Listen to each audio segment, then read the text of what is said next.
नमस्कार. हिंगोलीकरांची प्रतीक्षा संपली. हिंगोली मुंबई रेल्वे सेवेला हिरवा झेंडा. खासदार रामराव वडकुते यांच्या हस्ते हिंगोली मुंबई रेल्वे सेवेचा शुभारंभ. हिंगोलीवरून मुंबईला जाण्यासाठी रेल्वे असावी अशी मागणी गेल्या अनेक दिवसापासून केली जात होती. त्या मागणीसाठी अनेक वेळा रेल्वे रोको आंदोलन सुद्धा करण्यात आलं होतं.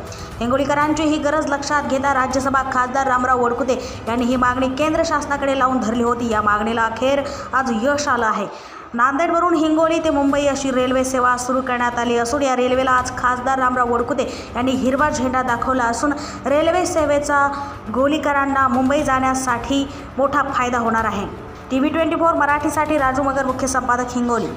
पहिल्यांदा की हिंगोलीमध्ये सगळ्यात मोठी मागणी होती की मुंबईला जाणारी डायरेक्ट ट्रेन आपल्या हिंगोलीवरून नव्हती. मधल्या काळामध्ये एक ट्रेन सुरू झाली, ती लोकांच्या सोयीची नव्हती आणि म्हणून लोकांची वेळोवेळी मागणी होती. यापूर्वी ही ट्रेन वाशिम मार्गे याला जात होती कुर्ल्याला, परंतु ती ट्रेन बंद झाली आणि लोकांची गैरसोय होत होती.